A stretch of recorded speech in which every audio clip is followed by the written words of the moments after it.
Mula sa isang simpleng balon ng langis noong 1859, ang oil at gas ay naging isa sa pinakamakapangyarihang likas na yaman sa kasaysayan ng mundo.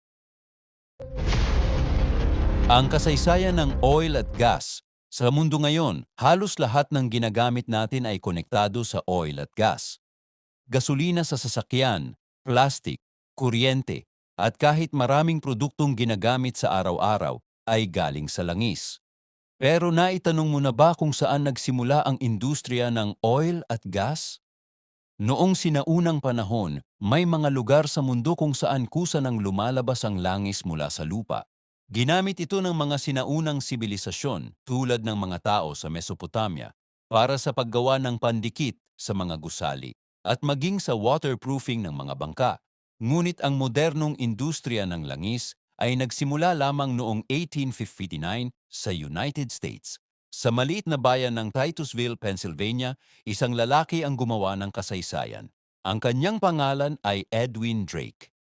Si Drake ang nagpatayo ng kauna-unahang matagumpay na oil well gamit ang drilling machine. Noong una, maraming tao ang nagduda sa kanyang proyekto. Ngunit noong tuluyang lumabas ang langis mula sa kanyang balon, nagbago ang takbo ng kasaysayan. Biglang dumagsa ang mga negosyante at manggagawa sa lugar upang maghanap din ng langis.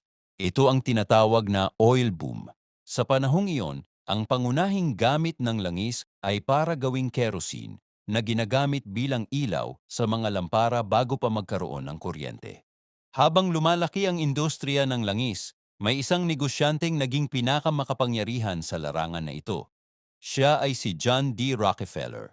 Noong 1870, itinatag niya ang kumpanya na tinatawag na Standard Oil.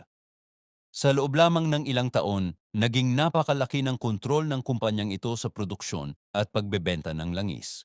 Sa katunayan, halos kontrolado nito ang malaking bahagi ng oil industry sa Amerika. Dahil sa kanyang sistema ng negosyo at pagpapababa ng gastos sa produksyon, mas naging mura at mas madaling gamitin ang mga produktong gawa sa langis. Ito rin ang nagbukas ng pinto para sa malawakang paggamit ng gasolina, lalo na nang maimbento ang mga sasakyan na gumagamit ng internal combustion engine. Sa paglipas ng panahon, natuklasan ng mga bansa na napakaraming langis ang nakatago sa ilalim ng lupa sa iba't ibang bahagi ng mundo. Ang ilan sa pinakamalalaking reserba ng langis ay matatagpuan sa Middle East, kabilang dito ang mga bansang tulad ng Saudi Arabia, Iran at Iraq. Dahil sa laki ng kanilang reserba ng langis, naging napakahalaga ng mga bansang ito sa pandaigdigang ekonomiya at politika. Sa kasalukuyan, ang oil at gas ay isa sa pinakamahalagang pinagkukunan ng enerhiya sa buong mundo. Ito ang nagpapatakbo sa mga eroplano, barko, sasakyan at maraming industriya. Mula sa isang simpleng balon ng langis noong 1859, ang oil at gas ay naging isa sa pinakamakapangyarihang likas na yaman sa kasaysayan ng mundo.